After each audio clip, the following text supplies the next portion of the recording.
Good evening, everybody, and welcome to Telling Tales. Here we tell atmospheric stories together through the medium of tabletop role-playing games. It is Monday evening, so we are playing Masks of Nyarlathotep with 7th edition Call of Cthulhu. Before we get started, let's discuss other things that we do on the channel. Wednesday nights, we have Simba Room, although I believe that is not on this week. And every month on a Thursday at the moment, I think, is the Yellow King, and that is on this Thursday, I believe. If you want to keep up to date with everything as and when they are announced, links to our social media and our Discord are below the stream, and they are both updated with when things are happening. Also, our Patreon is linked below, where you can support us if you enjoy what we do on the channel. And also our alternative streaming sites, so Twitch if you're watching on YouTube, or YouTube if you are watching on Twitch. That's everything, I think. So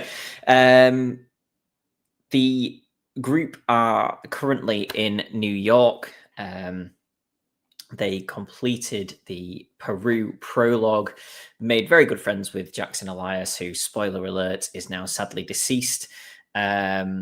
Potentially at the hands of a horrible murderous cult. So the group are looking into that.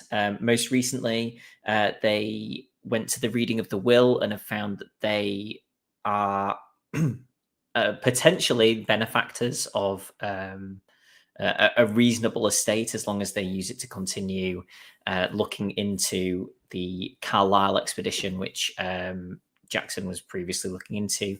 And there are plans for them to meet up with New York Times journalist Rebecca Schoenberg once she has finished work for the day. And there are a few other leads that they need to follow up on as well. So to go through some of those and discuss how people are feeling, let's first bring on Justin, who plays Mr. Farwell. Hey, Justin. Hello. How's Mr. F this evening? Boggled, as described in the pre-chat. But yeah, no, good. I just boggled. So boggled that the audience at home gets to see my rare non-shirt days. Terrible. Wow. Absolutely terrible. And it's all looking forward to this. Yeah. Cool. Get my dice out. Yeah. Oh, you would as a player were not here last week, but no, I think I did watch the episode though. Yes, you and Jack's character managed to find a little hideaway near Juju House, which may be the center of the cult activity in a disused pawn shop. So you have that as a potential base of operations in future. And I think my character was handled very well while I was away, so that's great. I think I even got some ticks on skill checks. Yeah. So overall, brilliant. Great. No, I don't think I actually recorded those ticks anywhere on any skill checks, so we'll see what we'll see. Let's bring on the other Farwell, Sam, who plays Mrs. Farwell. Hey, Sam. Hello. How's Mrs. Farwell doing? Yeah, I think pretty shaken up after last session with our very overt threats received from the cops in New York. That was, not fun. And I think that kind of changed the whole impetus of the story so far. And before now, we were just kind of going, oh, yeah, we'll just investigate this, see what's going on. I mean, our friend is dead, but we don't feel immediately under any threat other than this is a bit dodgy. Whereas this has gone very much more in the realms of the dangerous, I think. So, yeah, glad we've moved hotel, and hopefully we're not on their radar anymore. And I think Mrs. Farwell is very much looking forward to meeting with this sergeant, I think it is, from the police, who will hopefully Lieutenant Poole. Lieutenant Swan, yeah, meeting with his lieutenant as soon as possible off the books to start to address this we're possibly going to be hunted by the police if we keep looking this up. Problem. Big problem. Cool. Thank you. Let's bring on Steve, who plays Edwin. Hey, Steve. Oh, you're muted, Steve. 2 mutes. Can you do? Yeah, it's not necessarily just the police. It might be police and other nefarious characters wielding sharp implements. So Thanks for reminding me. I didn't need that as well. My nerves, Mr. Price. Yeah, it's all it's not looking great, really. We could definitely do with a friend, someone to what does one do when an unknown number of the police department are corrupt and don't like you very much? You are also accumulating a sort of network of friendlies, though, which, could all be, taken out and we'll have to keep a tally. Right, cool. Let's bring on John, who plays Merritt Barton. Hey, John. Hey, Jonny. How's Merritt? Merritt is, I think, much the same as previous weeks. I think the threats from various figures of authority have not shaken him too much. I think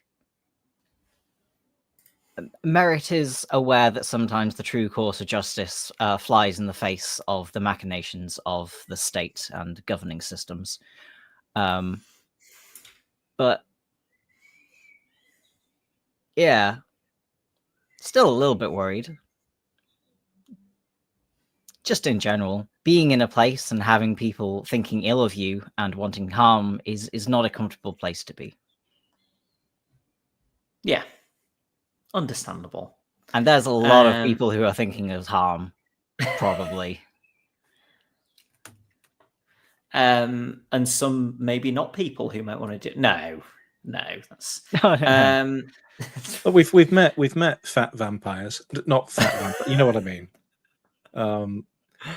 There can't be more than one sort of occult, weird, non-human entity. That would just be over-egging the pudding. Unless Jonny is talking about like the New York pigeons. Could be. What are you trying to say, Steve? That we're done now? We're just kind of. Well, we can't have you. Yeah, it's just going to be straight story. Yeah, That weird is things happen in Paul's Peru, but view. what are the chances of weird things happening here in New York, in a New perfectly York, normal place? the least where every day in New York is completely normal and nothing weird ever happens. Exactly. What are the chances that on a follow-up from the one weird thing you've ever experienced, more weird things might happen? Vanishingly unlikely. Exactly. My character's been on loads of trips, and only one of them has ever had a really weird thing happen. So if I go on another trip, it's really unlikely another weird thing will happen. Logic. Mm-hmm. And I think we also have a Jack who plays Ted Hobbs. Here he is. We did have a Jack. Did? Where have I gone? How's Ted? It's such a shame. Jack? We liked Jack. If only he was here now. Sometimes I can know. still hear his voice. The 5 of us will miss him dearly. It almost ended up that way with everyone, I think, thinking about Ted after mouthing off to a policeman when maybe he shouldn't have. Ted's fine, other than almost police brutality he was on the receiving end of. Like I say, Ted is brave in the moment and then afterwards realizes, oh no, that was insanely stupid. I think his brain catches up with his mouth in that sense. But do you know what? All that does is, makes him want to see find the truth even more. If these guys are trying to silence him, he figures there's probably a good story in what they're trying to silence. And, if he gets his skull cracked on the way, then so be it. As long as he's written the story first. As long as he's written the story and first, sent yeah. it for publishing. Yeah. And I mean, in the grand scheme of things, or in, the context of Call of Cthulhu, getting your skull beaten in with a sort of billy club is probably... It's pretty boring, isn't it? It's probably on the nicer end of how things could end up for your character. I love the idea of Ted somehow having this perspective of things. Like, well, if I end up with my skull cracked in, it's not too bad. It could be worse. He could have, ended up with all his body fat and fluids drained from him. I suppose we do know that already. Yeah. So, the grand scheme. But that's the only weird thing. Just to That's the clarify only again, that's the only weird thing that could have happened. Well, what other weird things has he seen really that can't be explained away? I mean, he explained that away as a tropical disease. So other than, I think, the baddies turn into dust in that pyramid, which is a group hallucination, obviously. Yeah, it's a perfectly logical explanation for everything. Yeah. Okay. You had gone back to your new hotel and received telegrams, including the one from Rebecca Schosenberg that says that she is going to meet you after she's finished work. And the other one, I think, was from Carlton Ramsey giving you the address of Mordecai Lemming, Dr. Mordecai Lemming. So the will reading was 2 p.m. You don't know exactly when Rebecca's likely to finish work, but you think that you would have at least an hour before she's likely to show up where you are. So if there's anything that you would like to do in the interim, then you can. But otherwise, we can jump ahead to that time. I'd probably quite like to get familiar with the hotel and the close surroundings of the hotel. Like, are there any back entrances? No, I'm not going in and out of them if they're not, public. But are there ones that are public and are there ones that aren't public? How do you access the rooms? Is it, up one main staircase, or are there multiple routes, and just stuff like that? Where are we likely to get attacked from? Yeah.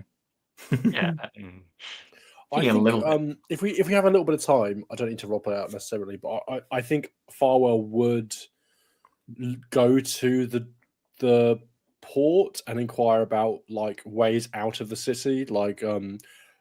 I know we're faking that we're going to be leaving the city immediately after this meeting, but it isn't a bad idea to have an idea of what options we do have over the next few days if we do need to make a speedy getaway.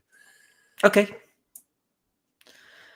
So Sam, I would say there are sort of 2 staircases. So rather than a central one, which is what there was in the previous hotel, there's kind of one around either side of the building, sort of spiraling up staircase on either side, and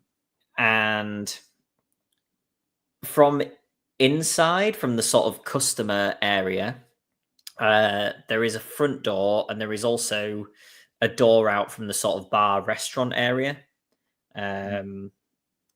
because the hotel is on a corner, so you've got the main entrance, and then the bar restaurant is kind of accessible from the street also around at the other side. Cool. Are you doing a loop around the building as well on the outside? Probably just a brief loop, not going anywhere out of sight of the hotel. Not going down any really dodgy alleyways if they are there. Because there's obviously alleys sort of that surround the hotel. Do you want to do a sweep around those too?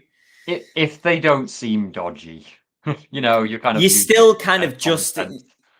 It's on its way to getting dark now, but it is still daylight, so you think you'd probably be okay.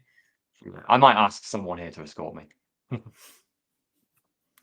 So you spot, as is often the case, there is also a door that seems to go to the kitchen directly from a back alley for deliveries and smoke breaks and whatever else, and taking the bins out, that kind of thing.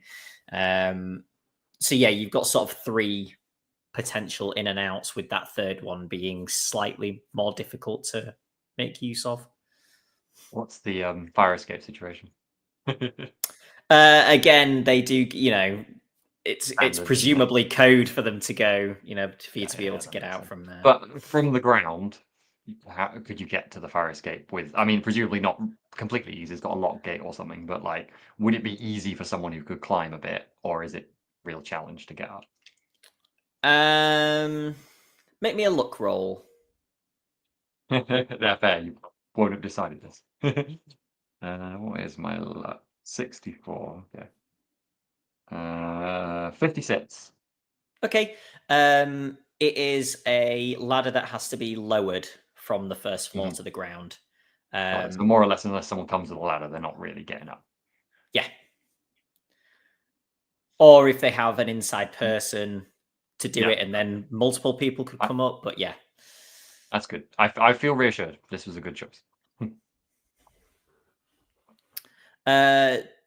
Justin, Mr. Farwell figures out a couple of people that you could use in a couple of different, like if you wanted to go the whole way back to England from here, that would be possible. Or you could go slightly down coast, and then, you've got a couple of different options there for different people that will do different things. Makes sense.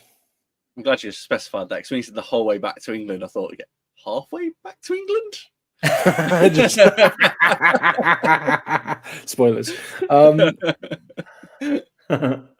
Yeah, that's stop cool. at Ireland on the way, I suppose, would be the slightly more than halfway. Yeah, just a bit. Yeah, cool. That's good. That's great. Is there anything anybody else wants to do with this intervening hour? Nope. Cool. Okay. Are you waiting downstairs for her to arrive?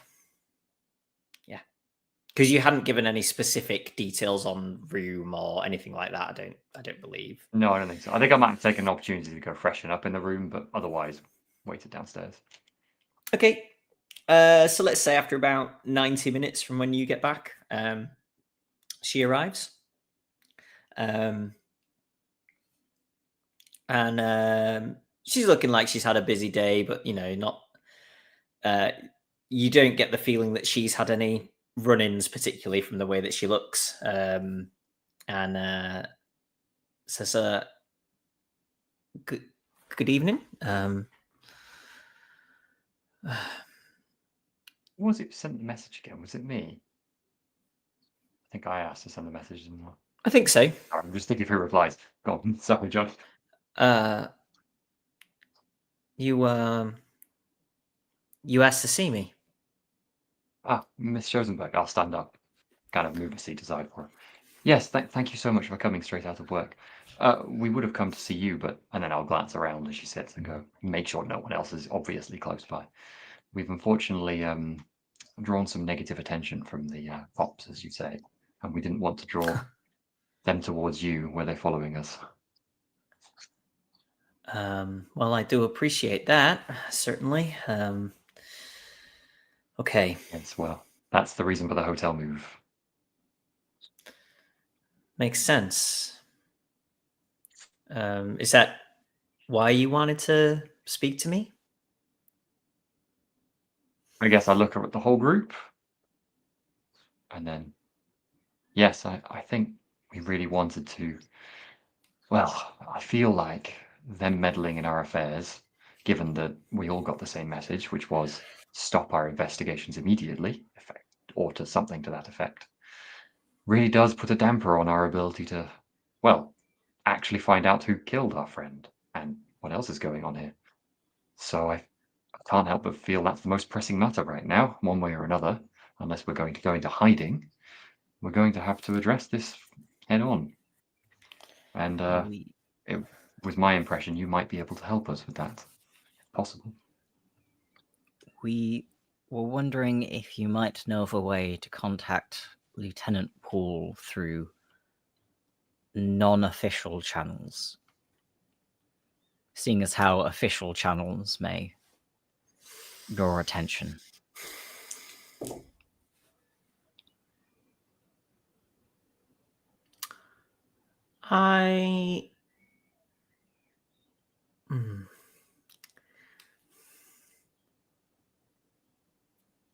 Mr. Price, you're a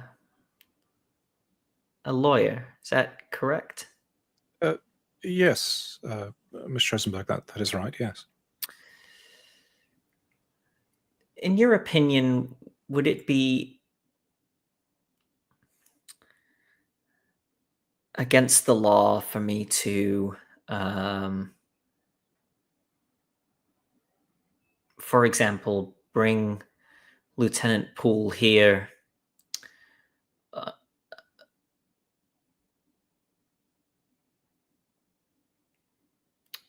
for example, if I were to say that there was something to be investigated here, but that it was something completely different, that would be false pretenses. Would I be in any danger there, do you think? I don't specialize in US law, but I don't think being wrong is illegal. Wrong. Yes, I could. Yeah. Okay. Yeah, I think. Would you be comfortable with me bringing him here, or we could arrange somewhere else to all meet? I suppose that may be preferable. Whatever makes sense, I suppose. I don't think they know where we are at the moment.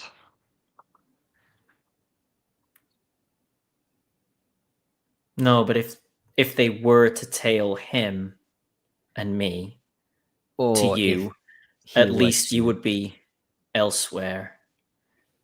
True. Yeah, Mr. Barton. Yeah, if he were not quite who we think he may be. It's a tangled web. Do you have reasons to doubt him?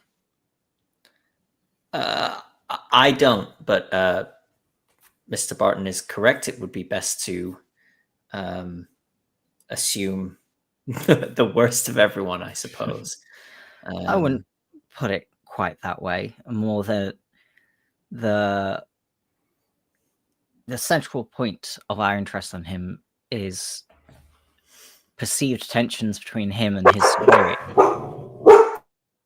And perhaps if he were to decide that actually working in opposition of his direct manager is a poor idea, then we do not want to be caught as a promotion opportunity. Also true. She takes out her pad and on a slip of paper writes down the name of what you assume to be a cafe or a restaurant, and passes it over, and says, I will organize a meeting time with the lieutenant, and then I will get a message to you with the date and time, and that's where we'll meet. Thank you. It should be stressed that yes, the sooner the better. I think not just for our sakes, but for Mr. Adams as well. If our theories are right and that there is a substantial level of corruption within the police force, well, yes, the sooner we find a way of raising that. Again, there could well be a huge story here, but I don't know how individuals could get a handle on it. I do worry that yes, we could be in some danger if we pull the wrong threads. But we also must remember this is much bigger than just ourselves. And we're going to need help from the lieutenant and others who presumably are already somewhat aware of this to break this open, if the police here are as corrupt as we think. If they've been resorting to intimidation on you, then it seems they may well be.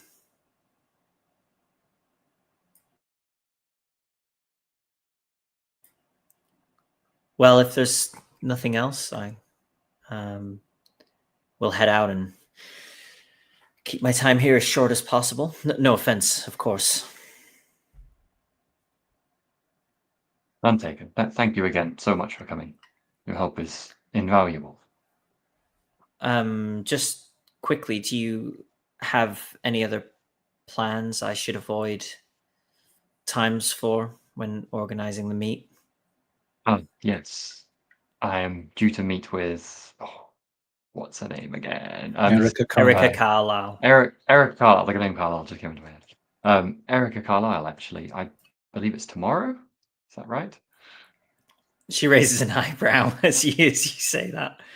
Erica Carlyle. Yes. I managed to, well, I suppose bluff my way into a charity gala. I was interested in speaking to her, and she surprisingly was interested in speaking to me. We have an appointment at I think her house tomorrow. So, Jonny, what time was the appointment again? 11 a.m. tomorrow. 11 in the morning. So later tomorrow would probably be acceptable, or after that. Again, Mrs. Farwell, absolutely no offense intended, but yes, that she wished to speak to you was very surprising. Yes, I gather. For a socialite, she is not particularly social. I believe she didn't suffer fools, it's safe to say. I believe the two of them bonded over their common love of gin. And not socializing with those we're not interested in. Well, please do let me know if anything interesting comes of that conversation. I think we may as well owe you that much at this point. Well, good luck, and sorry. Although I will treat my conversations with Eric Carlyle in some confidence, just to be honest with her, at least, I think, at this point. Of course. Well, yes. Good luck and stay safe. I'll be in touch. And she heads out.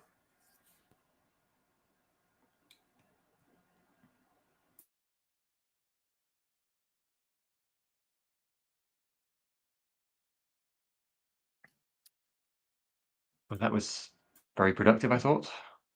I'm really quite worried that just one lieutenant is what we're putting all our hopes on in the police force here, but I don't know what else we can do at this point. If this does go wrong, Wilfred, did you have any luck with an option for us to leave? Yeah, I think to start off with, simply getting out of town could be good. We could go via the port, or we could just take a car. Once we get outside of the city, it'll be. I think we could head to New Jersey, and that shouldn't be too far. I hope that they would be satisfied with chasing us out the city at this point, but I don't know. It's really confusing. These are New York cops, but it's a city, it's a state. They don't have anything organized here. At home, it's really straightforward. Norfolk is in.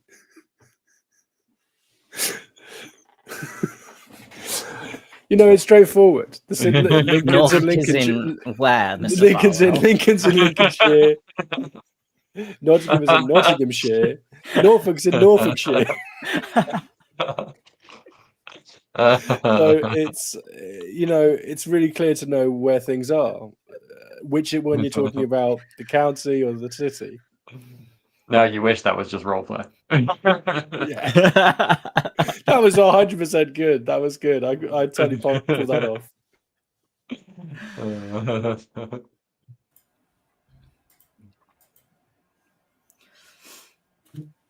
But I think that's the most straightforward way of getting out of here.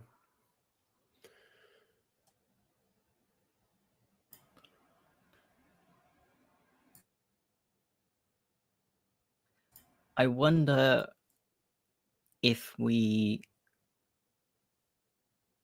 are worried about, well, no. I was about to say if we are worried about potentially being arrested or charged with something, then perhaps we should familiarize ourselves with the location of the British Embassy. But yes, they may not bother to try and arrest us.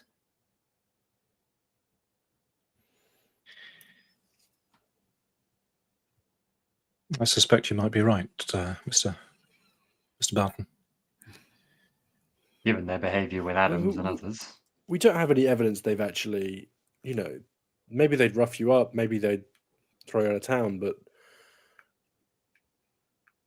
the only people that we know of doing any killing are people in that cult, unless there's a bit of an overlap between the people in the cult and the people in the police. Well, there is, isn't there? They were both seen at that club, the Juju House. Well, sure, but they followed you to the street. Doesn't mean that they. No. I mean, weren't they spotted by one of Adams? By Adam's wife? Am I remembering correctly? A member of the police force. I can't remember. Police have been spotted going in and out of Juju House during the day, certainly. Yep. Just seems odd.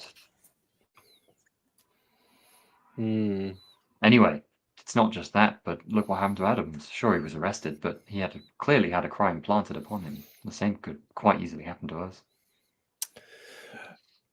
Look, if we feel like we're out and something's wrong and that it's not safe to come back to the hotel, part of me thinks that abandoned house opposite Juju House, which no one knows about, would be a relative. I know it sounds dangerous given its location, but it could be a safe place to meet. I mean, as far as we're aware, no one else is aware that it's open. Exactly. And we think we've got an easy way in. Out of character, because I don't know necessarily, Edwin doesn't necessarily know what Ted was up to, but did you end up telling the police? Was it out of character when you told the police that you'd found an open door? I don't think we told them that we found an open door. Perhaps I was just imagining. I think the story. I think Ted said something about. I think Ted said something about the person sleeping in the streets. Yeah, I don't think he's. But maybe it was. I don't think he said something about the open door.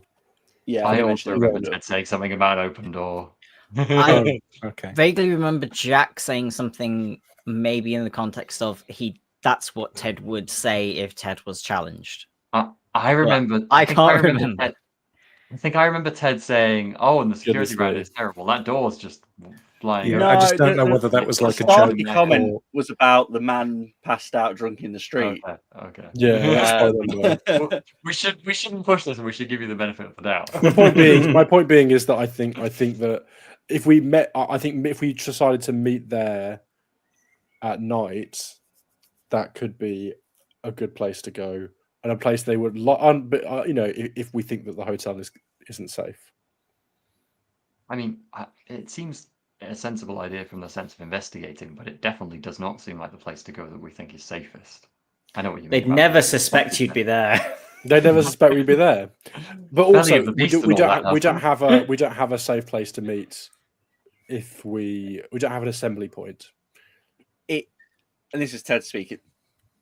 The place was, for lack of a better term, dead. You know, the dust was quite thick on the ground. It wasn't like, you know, But- even vagrants were in there. It was pretty well But it's unoccupied. possible. It's possible someone saw you. I hope they didn't, but it's always possible. And regardless, I think you both agree it's not the safest place we could think of.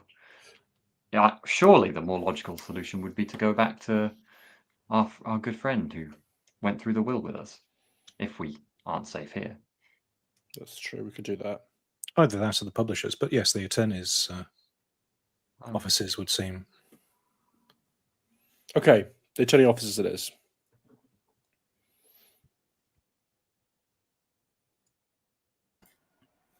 So, about meeting Eric Carlyle tomorrow. Can you remember, Mr. Barton? Did the invite include everyone, or was it just for us?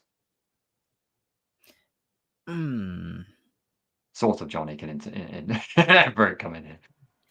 I believe it was certainly for you.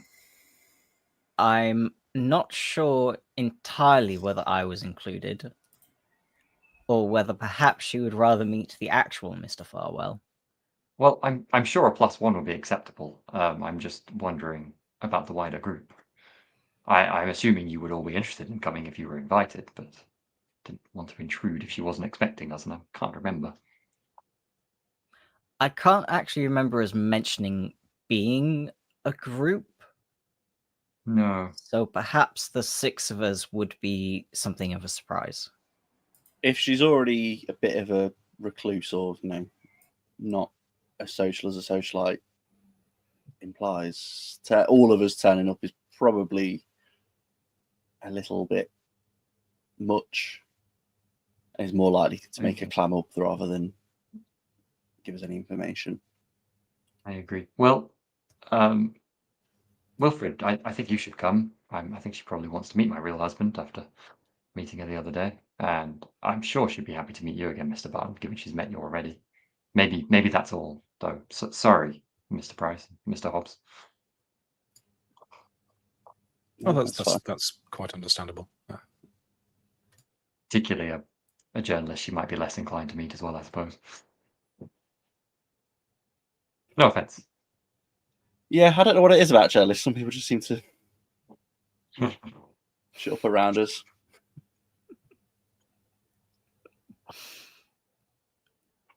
Sounds like a plan then. But as for an approach, she still I think I told you this already, but I did tell her about our investigations and how we think there might be some connection between the death of our friend and the disappearance of her brother. How much do we want to tell her about? I feel like I could trust her, but I mean, what are we going to... I guess I just wanted to talk about it a bit before we go tomorrow morning.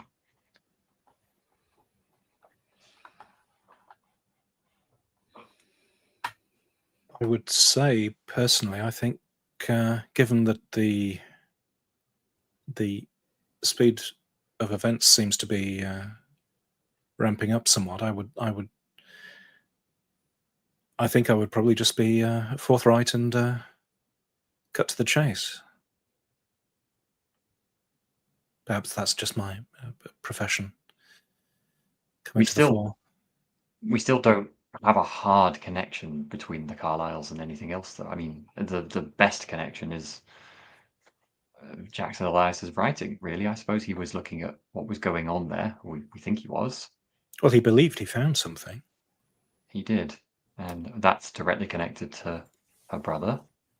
And I believe, actually, there was a note about something in the Carlyle safe, or...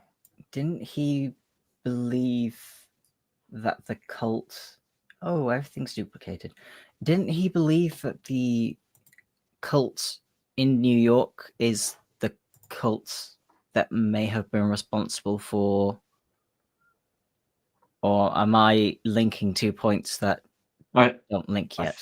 I think we've got enough information to kind of connect the red, like, stuff whatever cult in New York and the cult that we think was associated with his disappearance. I think we have a connection between those two things now, right? I think so. I shall just dive through my notes. Yeah. Jonny, that's not a totally unreasonable. No, I think it's very reasonable for you to have Okay. connected those Cool. dots. Yeah. Cool. There's so many different bits of evidence. It's like I can't go back and check it all now, but that's sort of where my brain's at. Johnston Kenyatta believed that the Carlyle murders may have been performed by the Cult of the Bloody Tongue. That was in set 3 of the Nairobi notes. Aha, yes. Perfect. And then we have evidence to suggest that the Cult of the Bloody Tongue might be active in New York at the moment. Yes. Related to the death of Yes. Elias. So that's our connection. Got it. Okay. And you also have in the document titled Carlyle Papers America 13, the books are in Carlyle's safe, which I think is what you were just referring to. In very scribbly handwriting on the actual handout. Oh. Okay, so we could ask her about that as well. Interesting. We could ask if she knows some of these names, like the card, that Miss Bassart, Penhue Foundation, Stumbling Tiger Bar, even. These are all things that, maybe, that we could have some information about. To be honest, on talking to her, it seemed like she was very uninterested and uninvolved in her brother's travels and what have you. She was quite scathing of it, but she might well be able to help with information about him nonetheless. We might as well ask, though. I agree, Wilfred.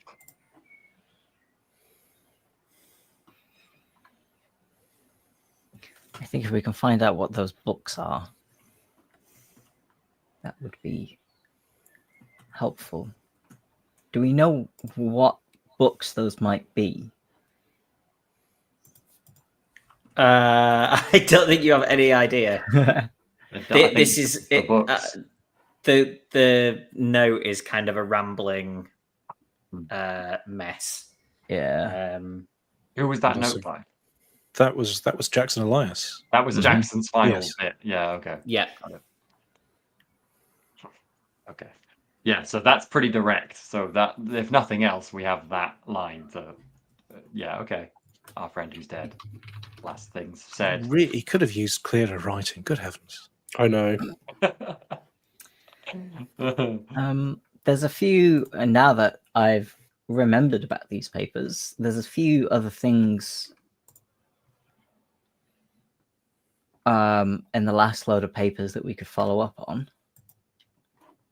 Speaking of books, we know Jackson was asking about some kind of book that was being held at Harvard and now isn't, or wasn't. Indeed.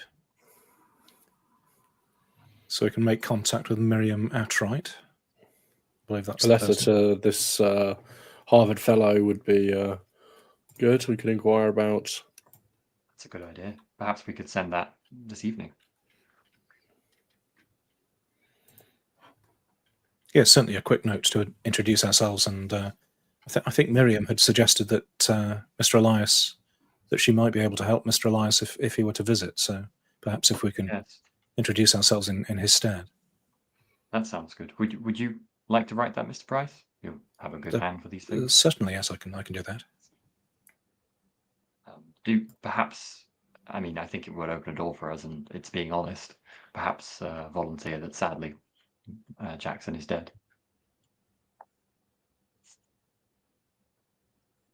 And we have the connections through the attorney to give us at least some degree of authority, or shared interest at least.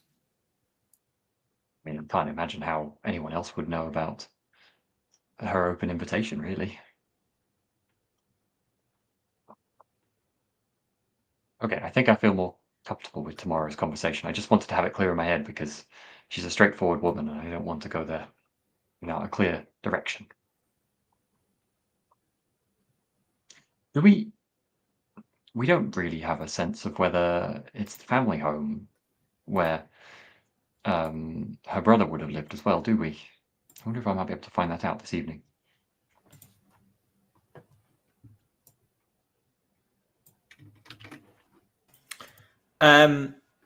The house name is Carlyle House, so you think there is Seems a good likely. chance. Yeah. Okay, fair enough. Good. So when we're saying things like the books are in the safe, it seems likely that it is at this building where Carlyle's all of the family's possessions are. It's like an estate. You're aware that this is an gotcha. estate, right? Yeah. So Okay, it's a good okay. chance that So- it's like the yeah.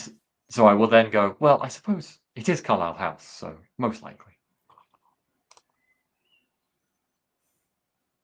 Where is this safe reference? Is that in one of the newer pieces of information? Yeah, it's in the Carlyle Papers America 13, and I've written the text in the chat for you because it is in very Cool. scrolly. That's nice. Man's last scribbled notes handwriting. So,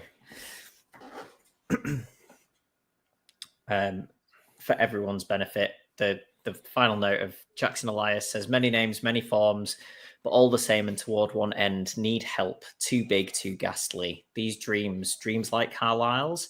Check that psychoanalyst's files. All of them survived. They'll open the gate. Why? So the power and danger is real. Many threads beginning. The books are in Carlyle's safe. Coming for me. Will the ocean protect? Ho ho, no quitters now. Must tell and make readers believe. Should I scream for them? Let's scream together. Do we have these notes or a copy? Yes. Yeah. Okay. So I'm imagining my like when I'm just reading that now and going, these books sound rather frightening, don't they? It's Maybe- clear that Muted, Steve. Yeah, I was just winding up to. Well, something has clearly frightened Mr. Elias. That is certain. that's echoed by Farwell. Yes, well, he was a man of sound mind, I think, when we knew him.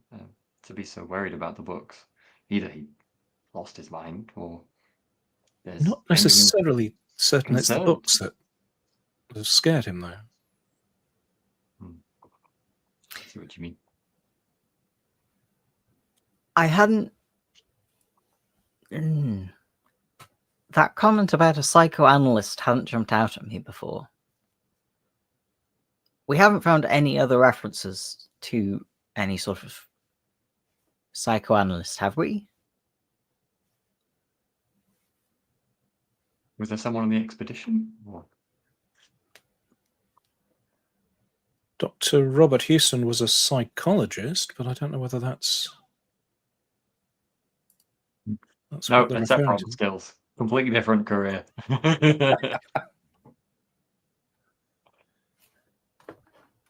I suppose I had assumed it was probably him. But you might be right. It is that the sciences are distinct, I believe. Also, that check that it implies that somehow Jackson had got access to these files and read them. Like he knows they all survived because he'd looked at the files. So, I mean, he's travelled though, so maybe he's seen them abroad. Or at least he knows that the files exist. Perhaps somebody he interviewed referred to them, or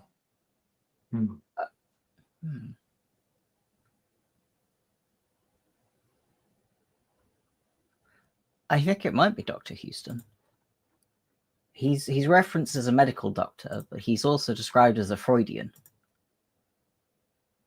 A fashionable Freudian psychologist. That's as Certainly close as we've got, I think. yes.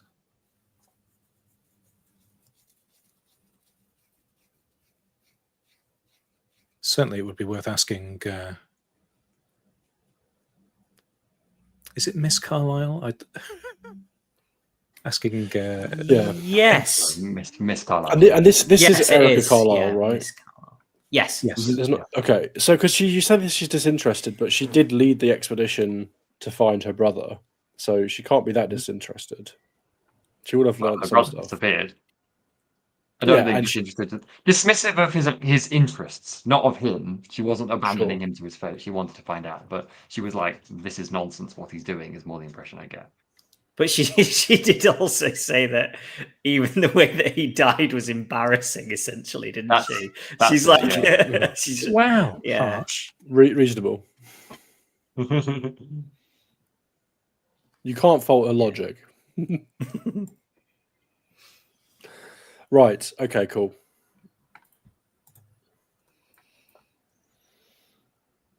Anything else anybody wants to do this evening, or flash cut to morning?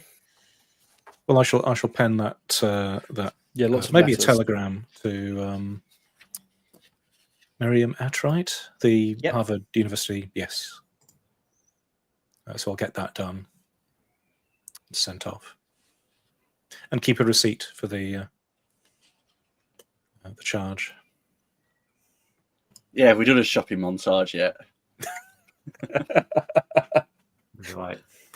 1 Edwin cent. chasing I after would you like an with expense, please.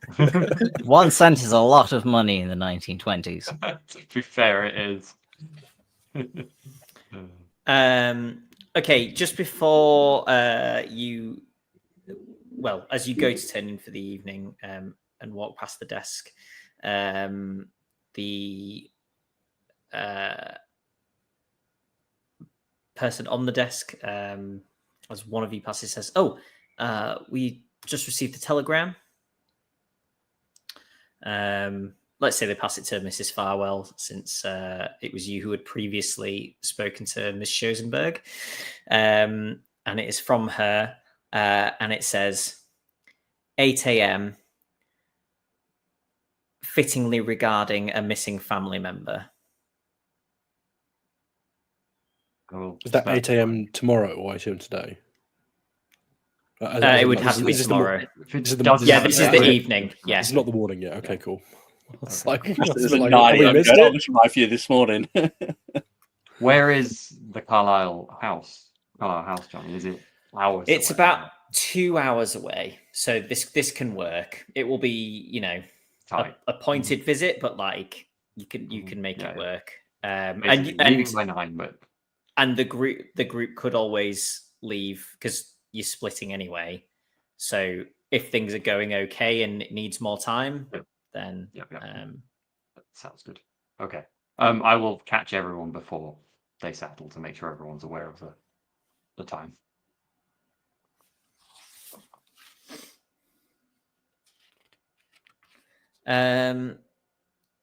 Cool. Morning rolls around. It's a crisp morning, but it's not snowing. So the ground is still completely caked in snow and slush in the roads. But it is a bright blue sky. And I'm assuming that you meet up pretty early to head out for your... do you have any discussions to have before you go meet Lieutenant Poole?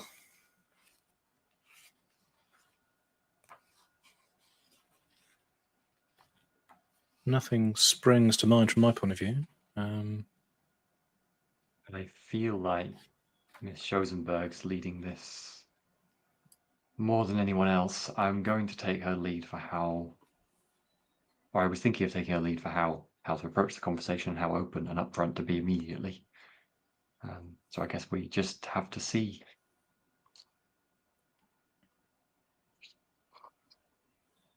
Okay. So you head over to it's basically like a 24-hour diner.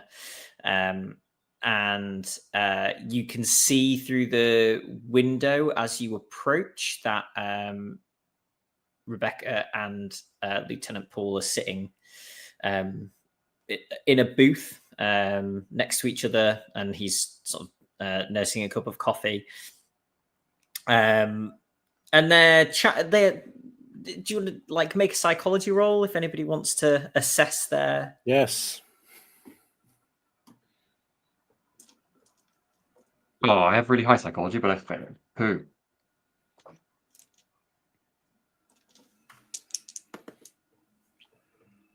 I'm really beginning to hate my dice.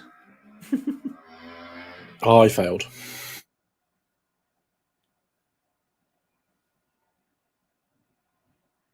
Maybe we're going to try. Yeah, I failed. I don't even know what my psychology is, but I know it's not lower than 60 or higher than 63. So it's definitely lower than 63. Okay. So you head inside, and as Rebecca spots you, she stands, and Lieutenant Paul stands, and you can see that it takes a moment for you to click in his head.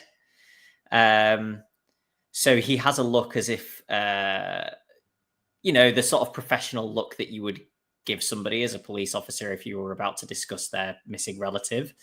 And then he kind of gets a bit more of a, not accusatory, but sort of, what the hell is going on here? Look on his face. And you see him kind of glance at Rebecca as well. Okay. Implication being she hasn't told him anything yet. Got it. And she says, "Good morning, everybody. I'll get some coffees. Lieutenant, these are the people who are investigating a missing family member," and walks off to the counter. And she kind of winks at Edwin as she walks past. And legs it. Can you imagine? I feel like as a lawyer, having someone wink at you is extra terrifying. Oh dear. Paul sits down and picks his coffee up and says, "Sit."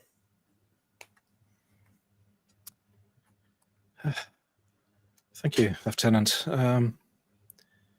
Apologies for the slight subterfuge, but we really do need to speak to you on quite an important matter, and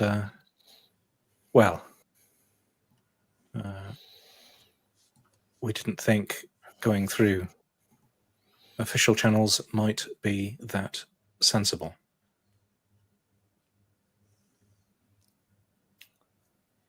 Yeah. I mean, I guess he knows who we. There's no need for me to introduce people. Yeah. He has a file on each of you already, so it's fine. The files will be As getting larger. You hear the door to the diner open, and he looks over. 6 of our heads just turned like. And you see 2 police officers walk in, and he looks for a second and says, "It's okay." Can I try to explain our position in the most favourable terms? How we've come to New York to visit a friend, an old friend who's died tragically. We're just curious about what's going on, and we know that that's ruffling some feathers, but really we're just here because of this. The heart of this story is 6 friends, more plus others. So many friends, really, a big bunch of people who really are just trying to get to the bottom of something like that, and we didn't mean to get caught up in all this stuff, but really we're just looking to get to the bottom of what happened to our friend and make a charm roll. Is that something I can try and do, Johnny? It will be a hard charm roll, just to make you aware. No, I'll give it a go. I'll give it a go. Well, I rolled an 8 under 45. So I think so it's an extreme success. And I can tick my box. Yeah. So that's the angle I'm going for. Like, you know, and basically, you know, we want to get out of here as quickly as possible, but to do that, we need to know like what's going. Like, we want to know what's going on. We're not going to go anywhere. But we need to know who we can trust, or if there's no one we can trust at all. Rebecca appears back at the table, followed by a woman bringing coffee for everybody. So she sits, and you kind of wait until the server walks away, and she says, "I've already taken them to see Millie," and he says, "Huh. Well,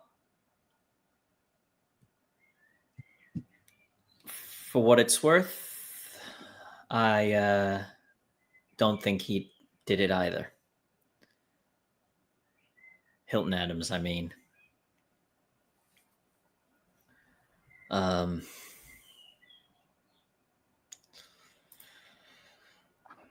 It's becoming very apparent. Sorry, it's becoming very apparent that being of that position is not acceptable in this city. Yeah. I think that Robson got the wrong man, and I'm not sure it was a mistake.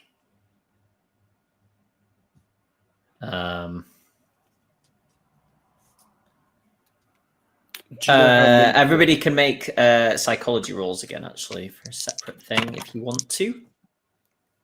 Terrible. Yeah, he's a good roll on that, but That's no, still failed. 4 under 40. Wow. Nice. So Sam and John. I rolled a 99 just to Class. show how And well what's your my dice are psychology doing.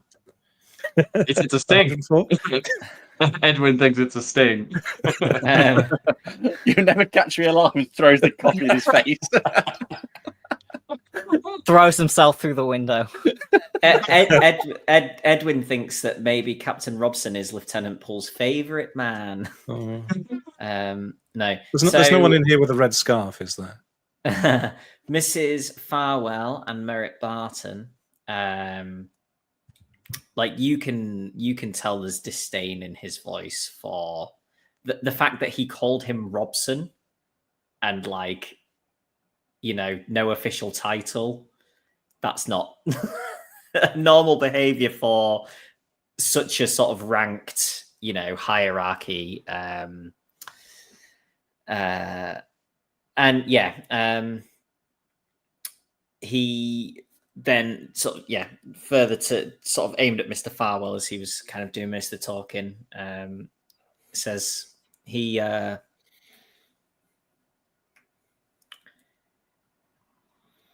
I had somebody else in custody that I thought may have been responsible. Not in that particular murder, but well, he pulled rank and took them out from under me, I'm afraid. Can you tell us who it was? I didn't get as far as getting a name from them before he was pulled away. How many of the police are of Robson's, disposition? We've been approached on the street.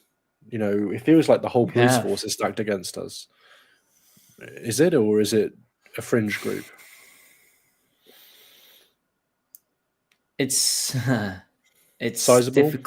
difficult to say. But sizable.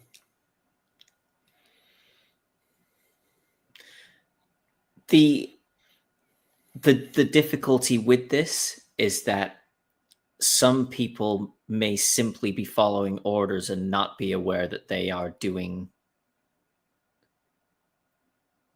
deeds that are in Robson's favor rather than the good of the people and the city. There are certainly at least a handful of people that are working with him, I would say. Difficult to know how many more than that are just doing as they're told by their superior officer. And out of context, these things That's a wouldn't very seem generous wrong. viewpoint.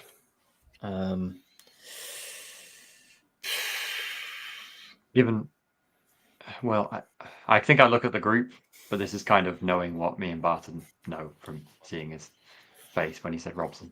I will say, well, I think we would all agree at this point that certainly without interference or being disrupted, it seems very possible for genuine and solid evidence that Mr. Adams didn't do the crime, and perhaps others who, in the worst case, Robson may be protecting or involved with, did do the crime, is possible to find.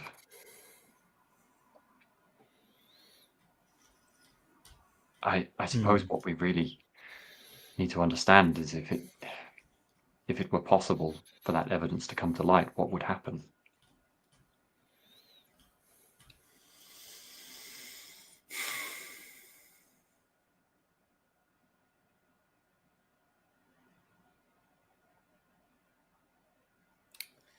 People do get removed from their office for corruption, but does it stop at Robson? I don't know.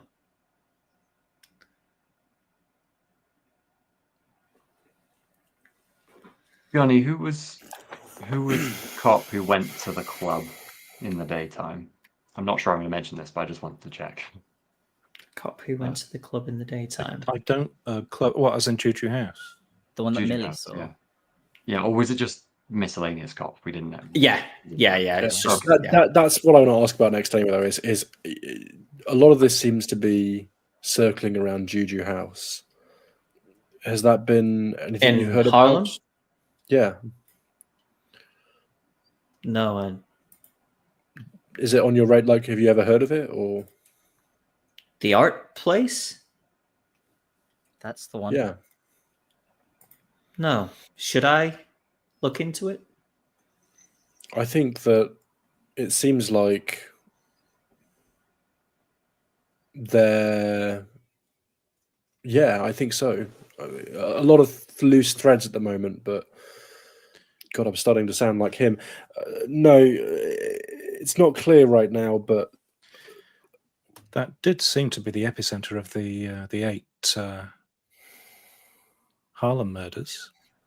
There was Hilton mentioned that there was a block, a radius around Juju House that was quiet, but essentially the murders did seem to be in a circle around that particular location.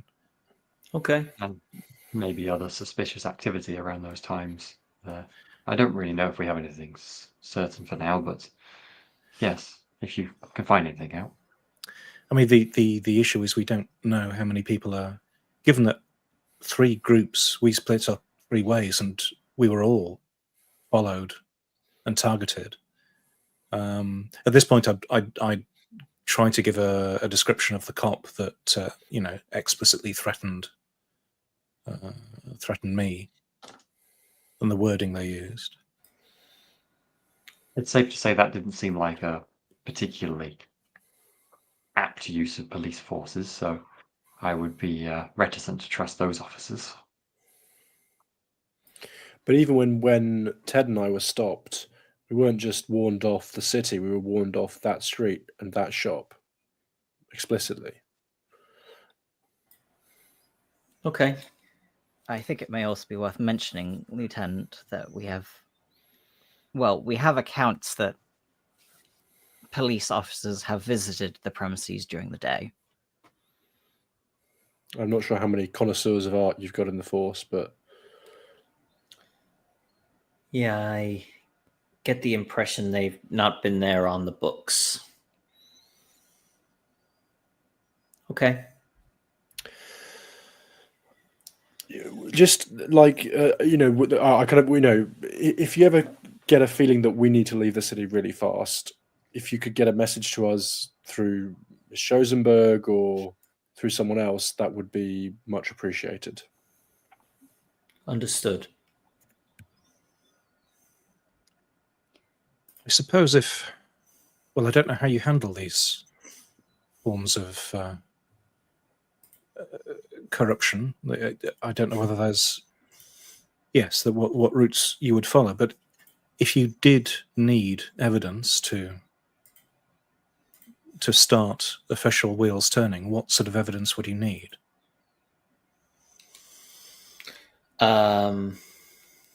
Irrefutable.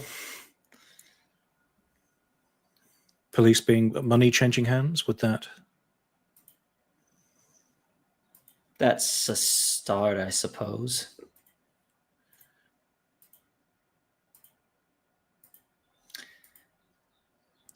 I would have to build something up in secret and try and present it to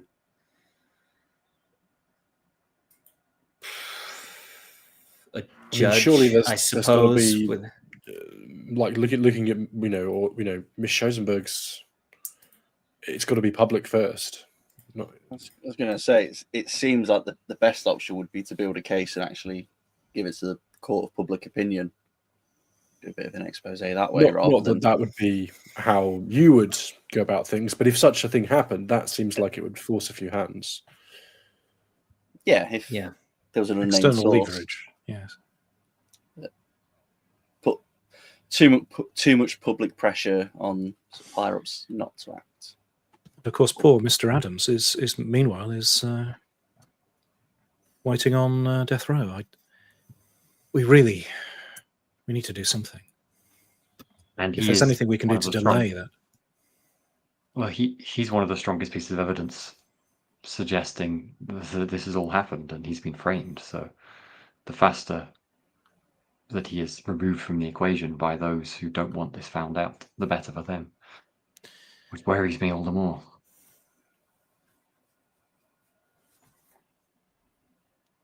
Yes. I do wonder whether, we don't have access to much money ourselves, I guess, but if his case stalled through lack of funds, I wonder whether there's anything we can do to at least kick things off again. This is a question to Mr. Price, but via Jonny, I suppose, because we haven't questioned this, but we might have the information.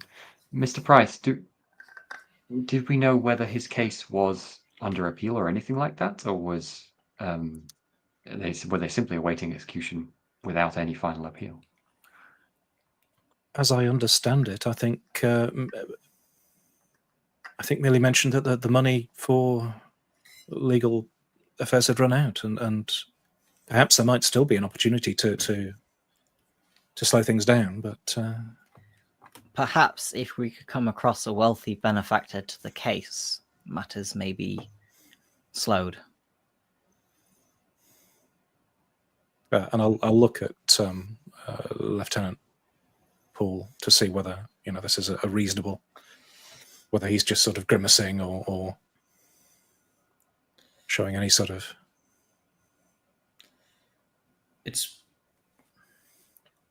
It's possible it could slow things down.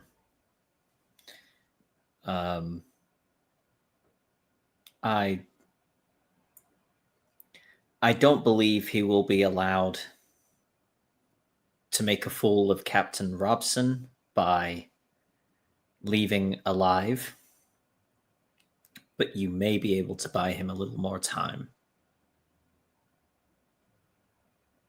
I don't think I have that sort of money with me to make a significant case, but perhaps we can talk to our friend later this morning. Probably a long shot, but it's worth a try.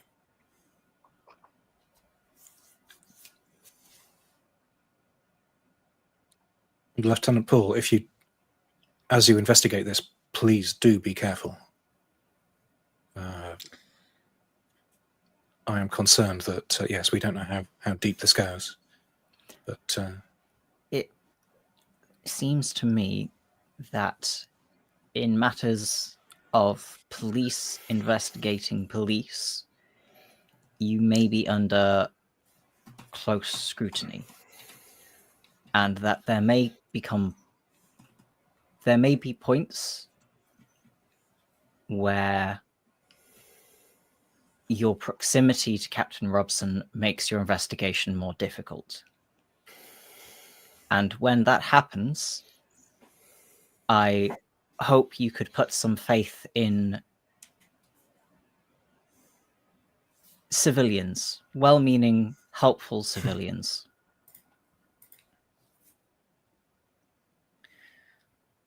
What I'm saying, Lieutenant, is if there is anything we can do to help. I appreciate that. And also, while it isn't quite the same circumstance, and I sincerely hope there is no genuine connection between anyone on your force and truly nefarious wrongdoers. Our friend was killed because he was looking into things he wasn't supposed to look into. And I fear the worst, that there may be some sort of connection between the people doing the killing and those in authority. As I say, I sincerely hope it isn't true.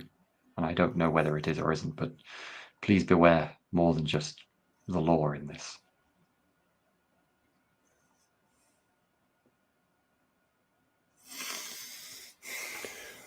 We need to get going soon. We have another appointment. The only thing that I could think of also asking is about Emerson Imports. Maybe it also raises no flags, but we found this amongst this card amongst some papers, and just trying to connect the dots. Has that company has this address ever been associated with anything unusual that you know about, or this company with any illicit activity? No, I know the name. I think it's on the edge of the Hudson.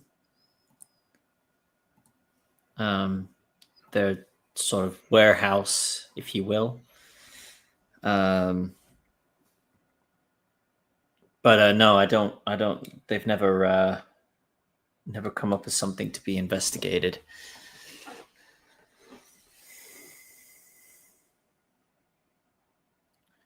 the other thing it might be worth checking with you, I don't know whether this information was ever logged in the original report on Hilton Adams. He was following somebody from Juju House to another location, a coffee shop. Somebody named Makunga Mdari, and I believe makes a note. He's been making notes throughout your conversation, but he says, honestly,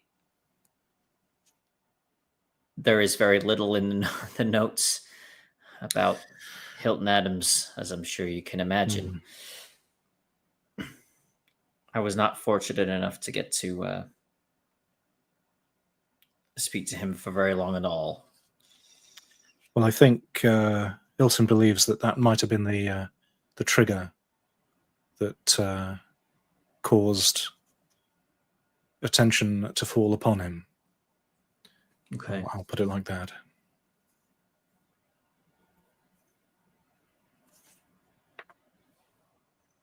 This is all very helpful. Do you folks want uniforms? We just want to find out what happened to our friend, honestly, and see justice done. My question stands. I stand up at this point, knowing that we need to be going, and offer my hand to the policeman to shake. He shakes your hand. And Oh then gosh, you're right. The time we should be going. I'll get up and start dashing, getting myself together.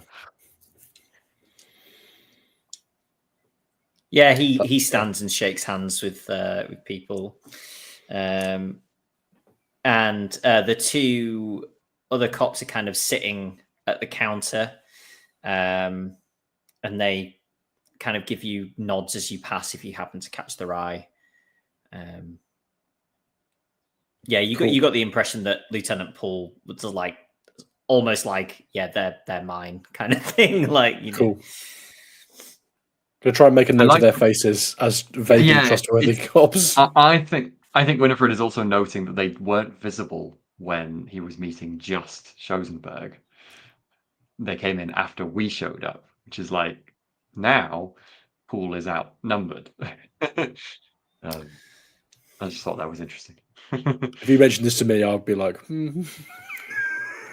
think that's just in my head. I like to find patterns and things. That's what Winifred's like. Sure. Get the carriage as fast as possible. Then it sounds like. Okay, what are Edwin and Ted doing? Oh, are you like you could take the trip over and either not go into the house or see if she's willing to have a larger group, or look outside the window? I mean, it's a trip. Might be nice. We haven't stuck our head in that warehouse yet. You guys could go to the warehouse. I mean, there are locations that could be worth scouting out, but we don't want to drag our feet in New York, so it might be worth picking one. I mean, if not, I'm going to end up there before long. Oh God! I mean, how far a trip away is Cambridge, Massachusetts? That seems like a way away. Not 2 hours. That's more than Yeah. But who knows how far the Miskatonic University is going to be? It's about 200 miles, John. So what? Difficult to do in 2 hours. A day's journey on a train, probably, or at least a lot of a day. Yeah, maybe not that location then. No. I guess one could wander past, because there's the Fat Mabel's saloon as well. So there's Emerson Imports. There's one could do a kind of a walk by and a whistle stop tour, get a vibe check. Yeah, I mean, we're going in the day. Presumably, an import sort of warehouse is going to be bustling. You'd assume, yes. So we could easily blend in. One way. So points in to be fair, disguise. so might an art workshop if you wanted to go in the day. Art workshop, art gallery, selling place. I mean, they warned me off of it. They didn't warn Edwin Price and disguised associate. I put points in disguise. I mean, come on. Now I'm deciding I want to use them. Go for it.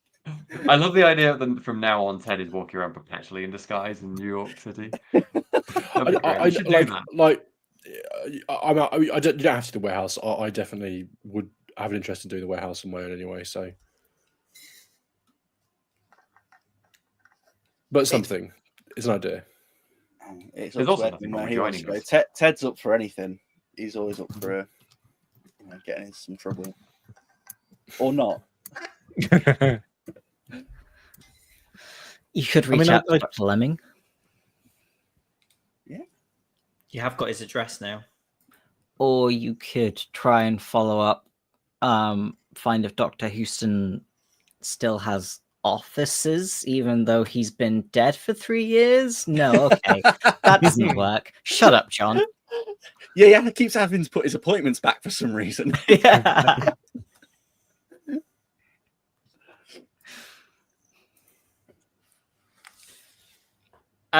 Okay. Are you going to Carlyle House, or are you doing other things? You can decide on the other things while we do Carlyle House if you want. If you know that you aren't going to go there and try and go with them. I don't think we're going to doorstep her with like 6 of us. That seems counterproductive. Okay, cool. So, Mr. and Mrs. Farwell and Merritt Barton arrive. in Westchester. Do we make it? Yes. Yeah. Okay, good. It's lovely weather today, so there's no issues with your pace.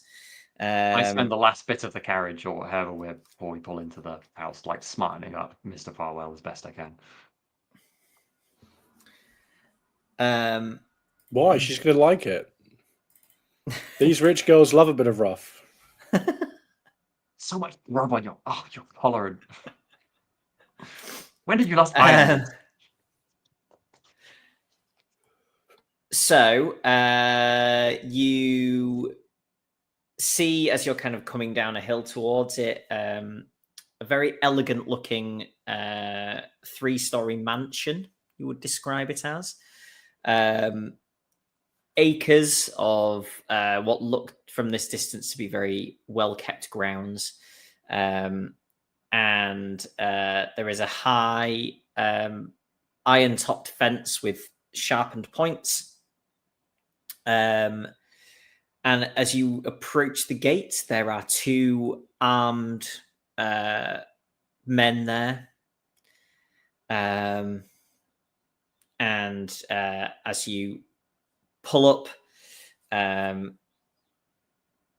the driver has kind of taken your names as he sees the gate keepers. And you hear a small conversation take place, and then the gate opens, and in you go. And yeah, you arrive at the front door and are greeted by a member of staff, who leads you through to a sort of sitting room. So Mrs. Farwell and Merritt, you would recognize Erica. And there is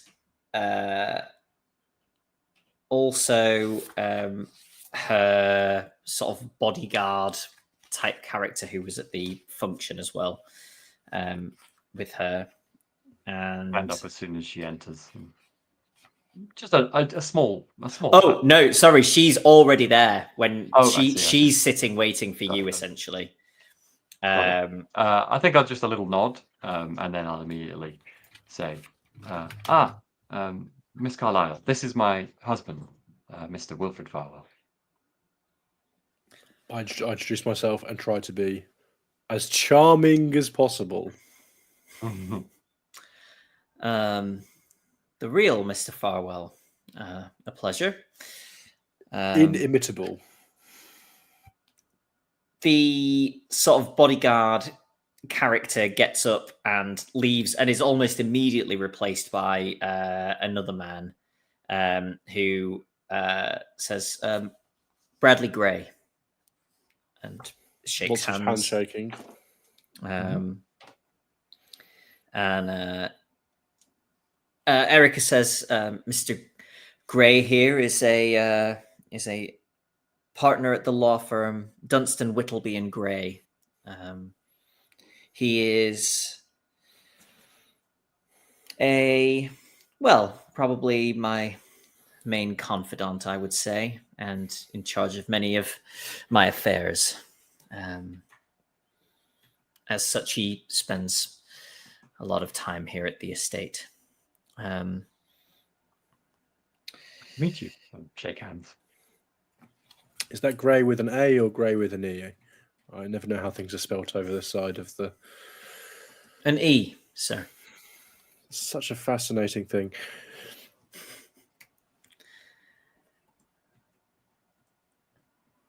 So, Brits, tea? Yes, that would be most appreciated. She sort of nods at somebody who you almost didn't realize was there, sort of standing very still in the corner of the room, who then very quietly leaves. And you assume will momentarily return with tea. I think it's a little early in the Oh, no, never mind. Not here. I still haven't got You used can to it. see the corner of her mouth kind of lifts a little as she guesses what you were going to say.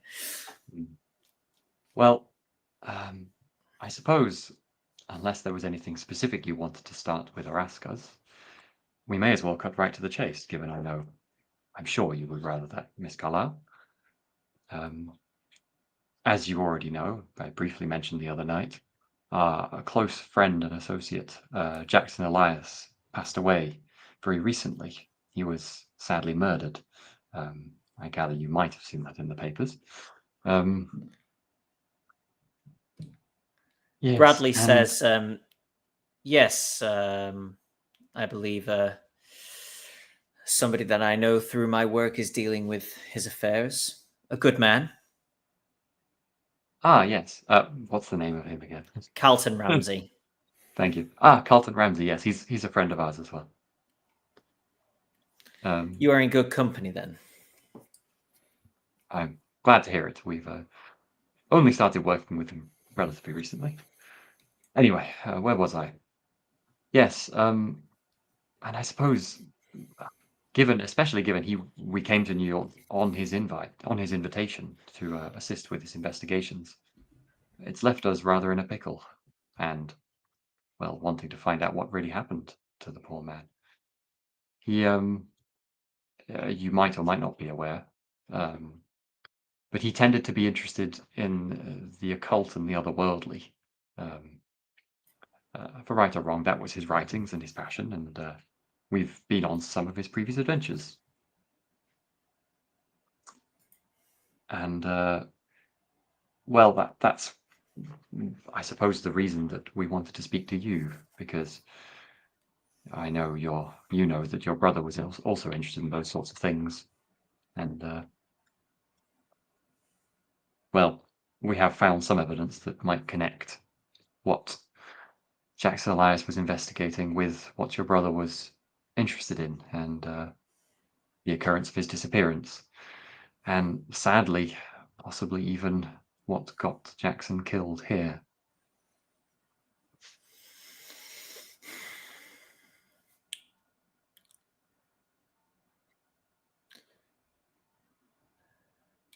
Your friend Jackson, I imagine, has been interested in these things for a long time. I'll At look least to the as others, far as but you're aware.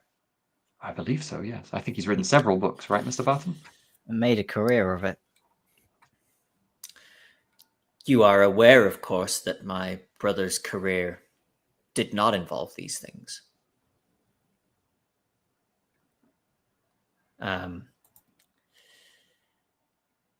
I was aware that this expedition to Africa was not one of his usual foolish whims, and that perhaps there was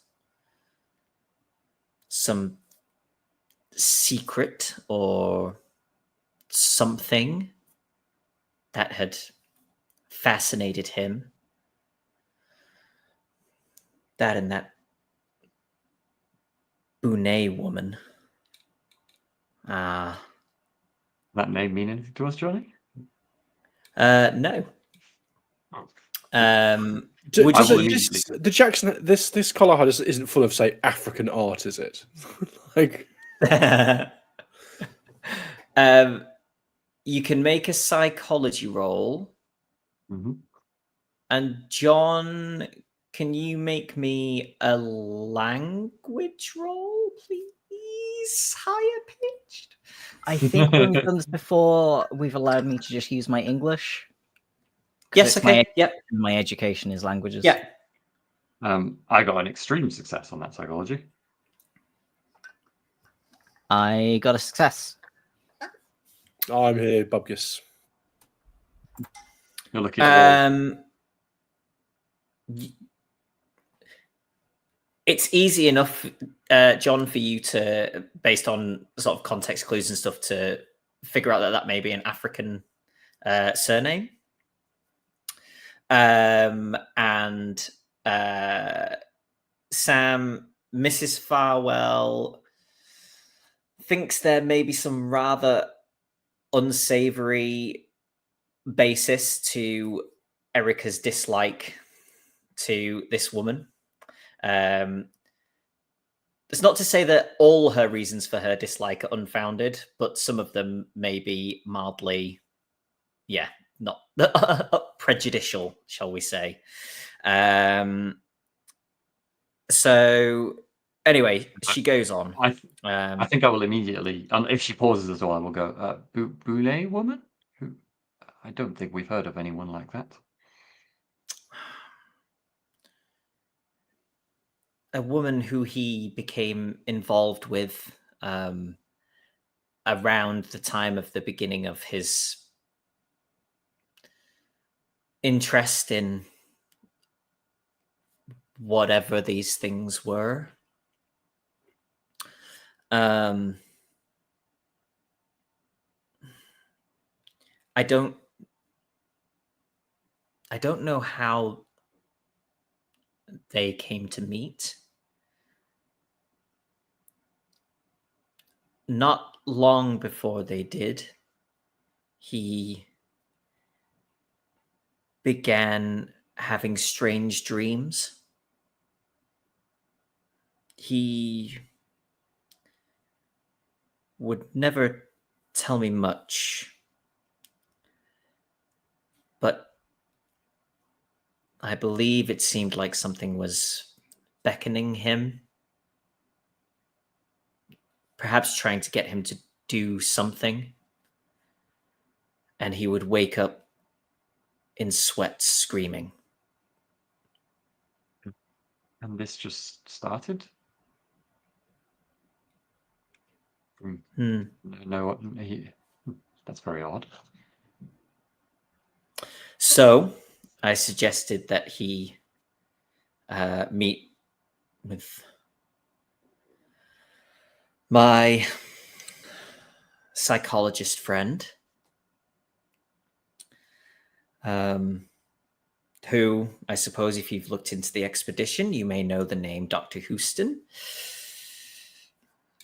So he didn't persuade him then? Dissuade him? I believe potentially quite the opposite.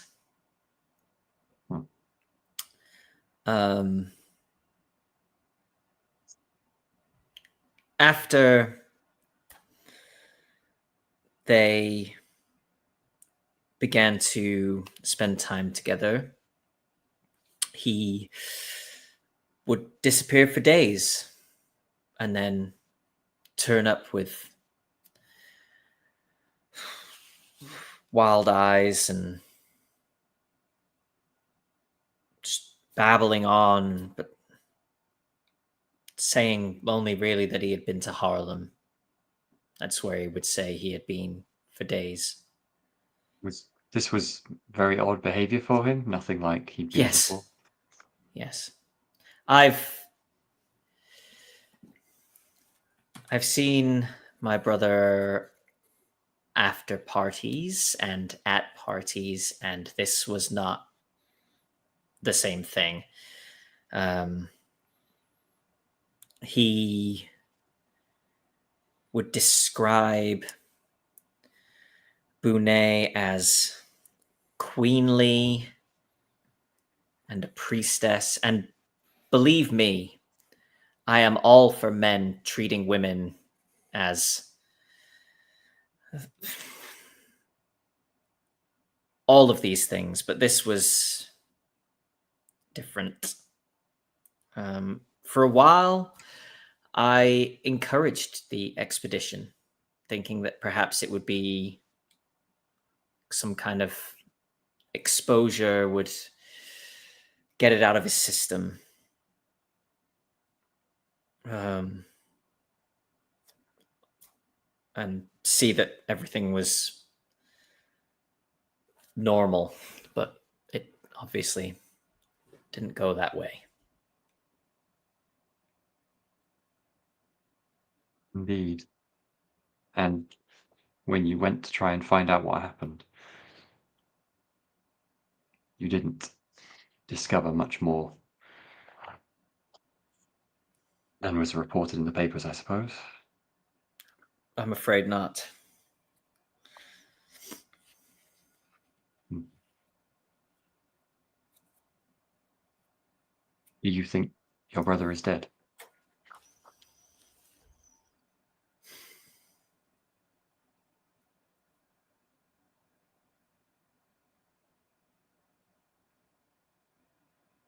Some days yes, and others no. So you are suspicious that that massacre that it was all pinned on was potentially not then?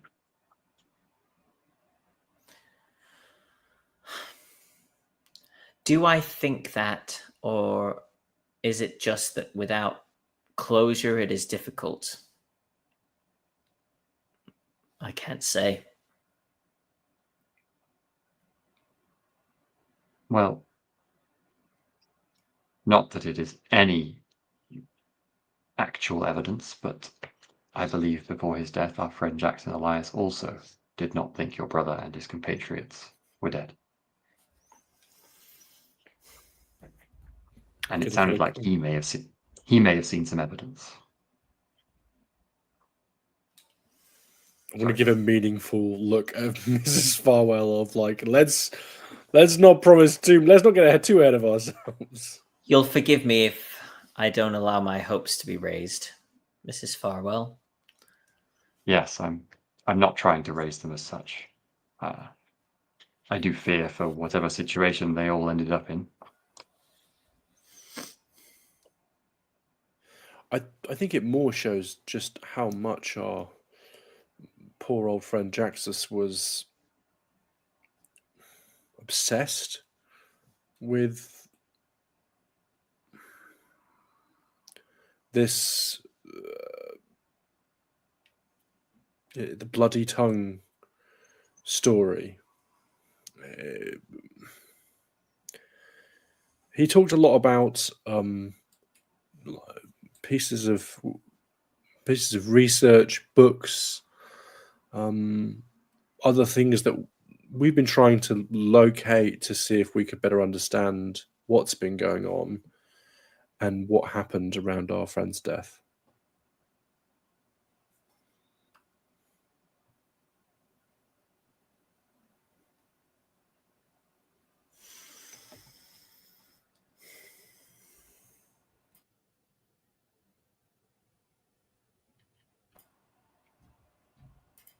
I think what my husband is pointing out here is that some of those books may have been in your brother's possession.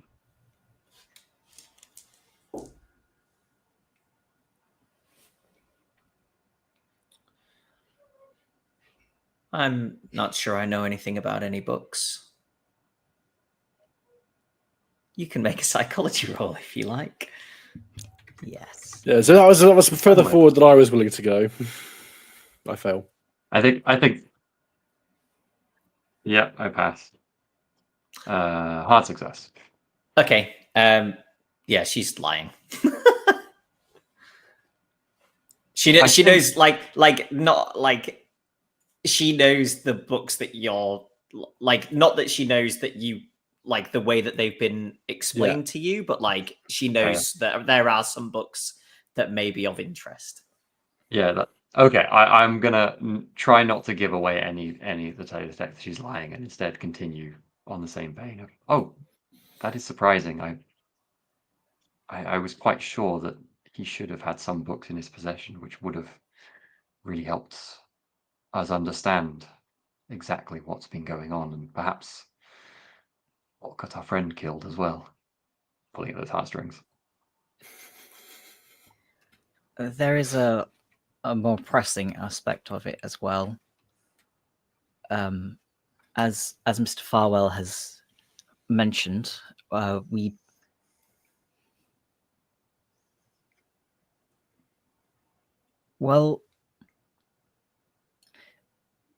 quite frankly, Mr. Elias's death appears to have been one of a sequence.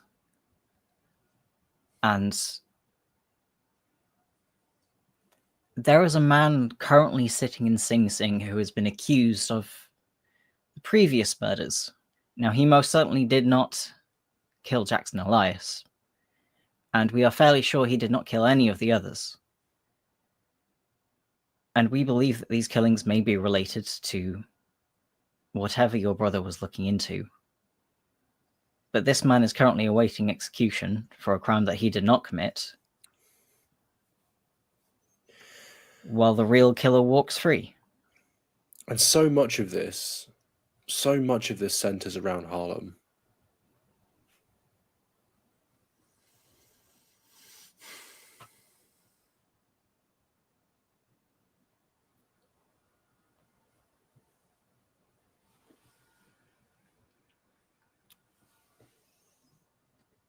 Are you suggesting that I should help this man? It's just a tragic story. I There's little any of us can do to help. I don't think it's on any of us to ask this of you, really, especially given it would be getting involved in things that you may well not want to get involved in, given your business and your status. But we are pretty certain at this point that the man is innocent, and we don't have the means to further delay his execution with appeals and such. And I do believe that given enough time, the truth will come out. So that's the situation we find ourselves in.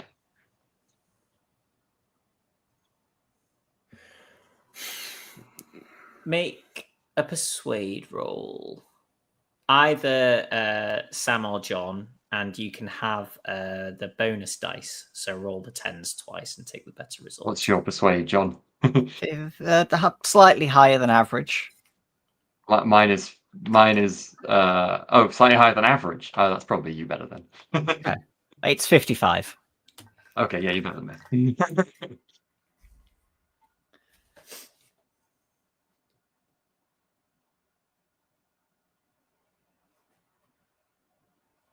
I was just waiting bated breath for a dice roll. Well, the bonus was a bunk, but I got 40 under 55. Okay. Cool. She says,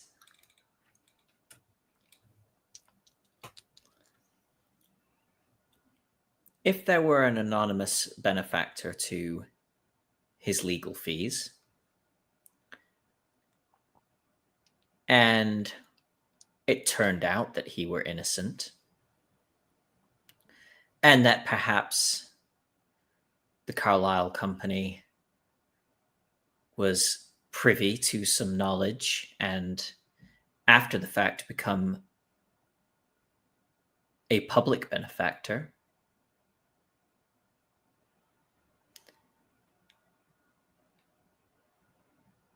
that could look good for us. Don't you think, Mr. Gray? And he kind of... Is that his expression, or...? I'll lift my mug and say sincere thank yous. I know this is a risk you probably otherwise would rather not take.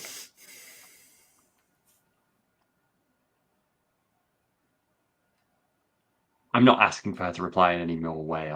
I know that the if is the as far as I'll get as a confirmation from her. See what I mean? Mr. Gray, perhaps we could liaise with Mr. Ramsey and have the funds pass through so that they don't come back to us if it turns out that, well, if Mr. Adams is a horrible killer.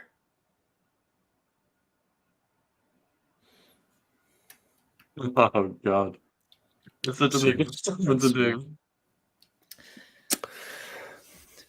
Very, very Sorry, good plan. He was actually guilty.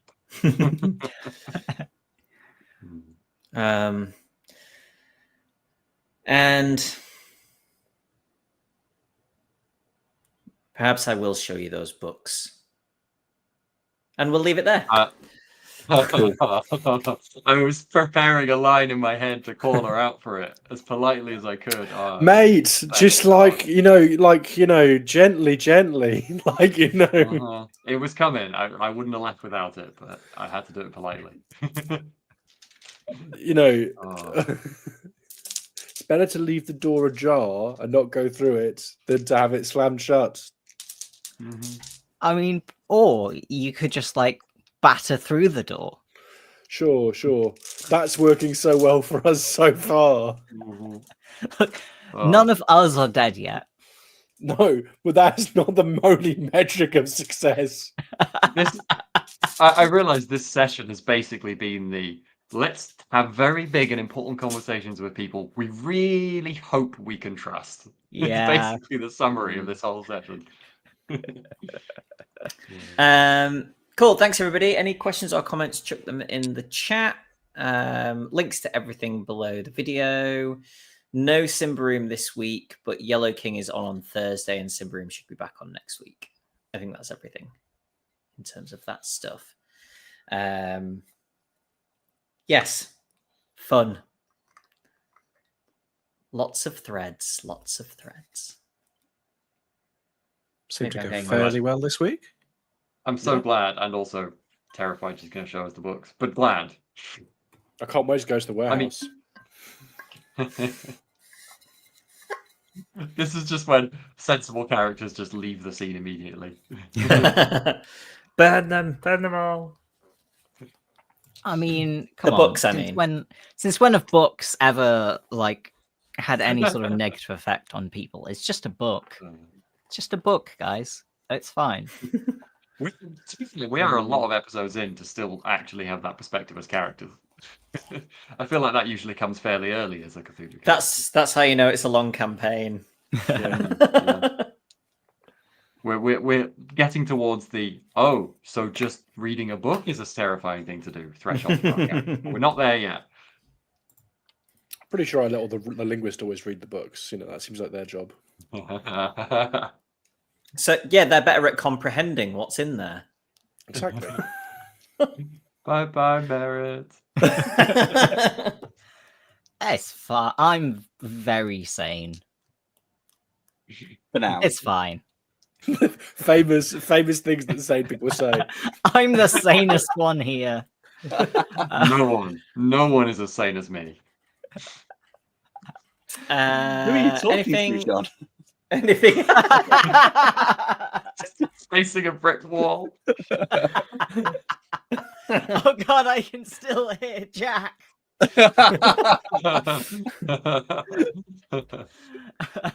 Anything good in the chat, John? I liked this one from Sam.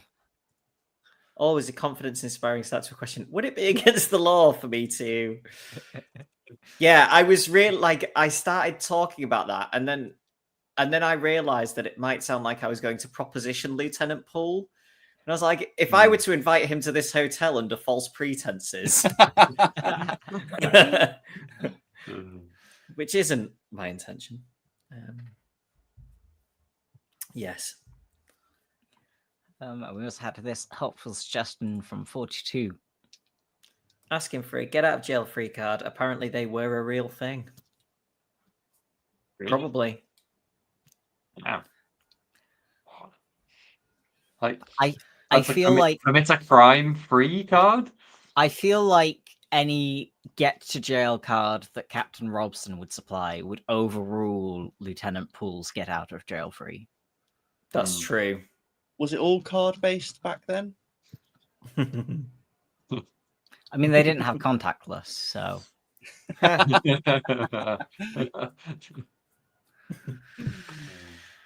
Justin, you muted somehow. Still muted somehow. Yeah. There's an excellent Three Musketeers story where the Cardinal gives the antagonist literally a kind of like anything this person has just done, they did for the good of France card, signed the Cardinal, and then D'Artagnan gets hand of it, and then he uses it to get out of jail free. To the Cardinal, he gives him his own slip and says, and the Cardinal was like, "That's so ballsy. I'm going to let you live." Wow. Spoilers for I the love Musketeers. I love the idea that people would have a card like that when it's clearly a despicable thing that they're doing. Like, Yeah, but both the thing that she was going to do and the thing that D'Artagnan does, both of them clearly very despicable things. Yeah. For the good of the country. I guess I also have to put this one up from Jack. Yeah, I was just looking at that one. Do you think Carlyle ever had a moment of reflection and said to his psychologist friend, Houston, we have a problem? Oh. I was debating how long to sit on a Houston we have a problem joke, and I thought I need to get it out there as soon as possible in case someone steals it. Nobody was going to, Jeff.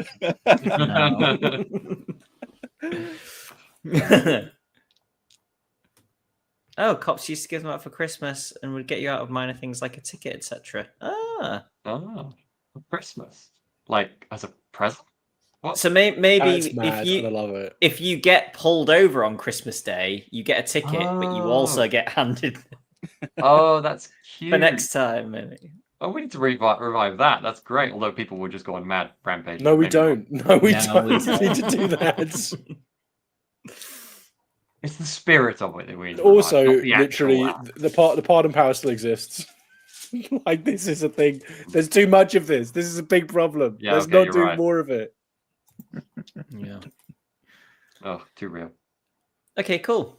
Thanks everybody. That was fun. So yeah, no Simba Room this week. Yellow King on Thursday, and we should be back next week. So we'll catch you then. Goodbye.